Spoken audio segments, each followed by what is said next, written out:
여러분, 밥 한 공기가 한 나라의 운명을 통째로 바꿀 수 있다면 믿으시겠어요? 그냥 하는 말이 아닙니다. 오늘 이야기의 주인공은 바로 우리에게 너무나도 익숙한 쌀, 그리고 우리가 정말 부러워하면서도 또 치열하게 경쟁하는 나라, 일본입니다. 오늘날 일본은 세계 최강의 경제 대국 중 하나죠. 아시아에서 가장 영향력 있는 국가이고 일본 여권은 전 세계 어디든 갈 수 있는 여행지 특기로 통합니다.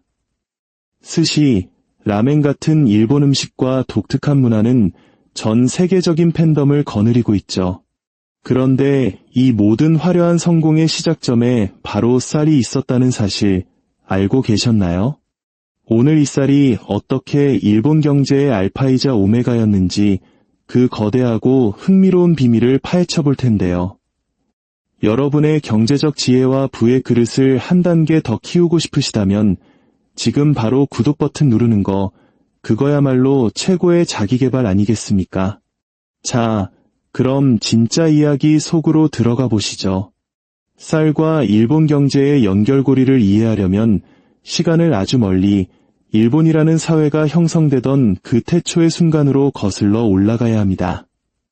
때는 기원전 400년경. 옆 동네인 중국과 한반도에서는 이미 강력한 중앙집권 국가들이 막 태동하고 있었습니다. 고조선이 역사의 무대에 등장하던 바로 그 시기죠. 하지만 당시 일본 열도는 여전히 수렵과 채집으로 먹고 사는 원시 부족 사회에 머물러 있었습니다. 그런데 바로 이때 역사의 흐름을 바꿀 게임 체인저가 등장합니다. 바로 벼농사 기술이었죠. 한반도를 통해 전해진 것으로 추정되는 이 벼농사 기술은 일본 열도 전역으로 무섭게 퍼져나갔습니다. 사냥감을 찾아 떠돌던 사람들은 논에 정착하기 시작했고 수렵채집 사회는 쌀을 중심으로 한 문명사회로 급격하게 재편되기 시작했습니다. 이 변화는 정말 드라마틱했습니다. 불과 수백 년 만에 일본 곳곳에 중앙집권적인 왕국들이 우후죽순처럼 생겨났습니다. 이들 왕국은 번성하는 시장을 갖추고 정교한 건축물에 투자했으며 심지어 조직적인 복지 시스템까지 운영하기 시작했죠. 이 모든 폭발적인 변화를 가능하게 한 동력은 딱 두 가지였습니다. 바로 식량 잉여와 사회 구조의 변화였습니다. 먼저 벼농사는 수렵 채집과는 비교도 안 될 만큼 안정적이고 풍부한 식량을 제공했습니다. 먹을 게 넘쳐나니 인구는 폭발적으로 증가하기 시작했죠. 사람이 곧 국력이던 시대에 이건 엄청난 이점이었습니다. 더 중요한 것은 두 번째, 사회 가치관의 변화였습니다. 여러분, 벼농사는 혼자 할 수 있는 일이 아닙니다. 물을 대고, 모를 심고, 김을 메고, 추수하는 모든 과정에 엄청난 노동력과 협동이 필요하죠. 자연스럽게 공동체 중심의 집단주의와 성실함이라는 가치가 일본 사회의 DNA에 깊숙이 뿌리내리게 됩니다. 이거 완전 우리 얘기 같지 않나요? 하지만 이 과정에서 필연적으로 권력이 발생했습니다. 쌀은 곧 생존이었고 쌀 생산을 통제하는 자는 곧 식량 생산 수단 자체를 통제하는 것이었으니까요. 쌀을 가진 자가 모든 것을 가졌습니다. 이게 바로 원조 쌀수저 계급론의 시작이었던 거죠. 쌀을 더 많이 가진 자는 다른 사람들에게 더 큰 영향력을 행사하게 되었고 이는 곧 사회 계급의 분화로 이어졌습니다. 이 두 가지 요인, 즉 늘어난 인구와 계층화된 사회는 일본 열도에 강력한 왕국들을 탄생시켰고 더 많은 쌀을 재배하기 위한 치열한 경쟁의 시대를 열었습니다. 그 후 수백 년간 수많은 왕국들이 서로를 정복하고 합병하는 약육강식의 시간이 흘렀습니다. 결국 야마토 가문이라는 단 하나의 세력이 일본을 통일하게 되죠. 야마토 가문의 성공 비결 중 하나는 바로 다른 경쟁자들보다 월등히 뛰어난 쌀 재배 기술과 관리 능력이었습니다. 더 많은 쌀은 더 많은 인구를 먹여 살릴 수 있다는 뜻이었고, 이는 곧 더 강력한 군사력과 통치력으로 직결되었습니다. 야마토 정권은 광대한 영토를 효과적으로 다스리기 위해 세금을 쌀로 걷었습니다. 이렇게 걷어들인 쌀은 다시 전사계급인 사무라이들에게 봉급으로 지급되었죠. 사무라이들은 봉급으로 받은 쌀 중에서 먹고 남은 것을 시장에 내다 팔아 현금을 마련했습니다. 자, 여기서 놀라운 지점이 나타납니다. 쌀이 단순한 식량을 넘어 화폐 그 자체가 된 것입니다. 당시 일본의 지배계층은 자신의 부를 고쿠라는 단위로 측정했습니다. 1고쿠는 성인 남성 한 명이 1년 동안 먹을 수 있는 쌀의 양으로 대략 150kg에 해당합니다. 영주의 권력은 그가 얼마나 많은 고쿠의 쌀을 생산하는 영지를 가졌느냐로 결정되었습니다. 물론 동전이나 지폐 같은 일반적인 화폐가 아예 없었던 것은 아닙니다. 하지만 당시 지폐는 심각한 인플레이션 압력에 시달리고 있었죠.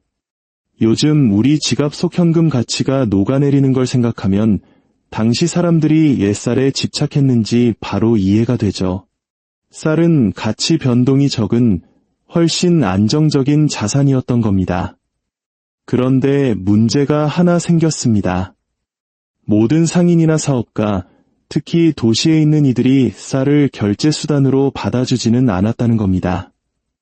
생각해보세요.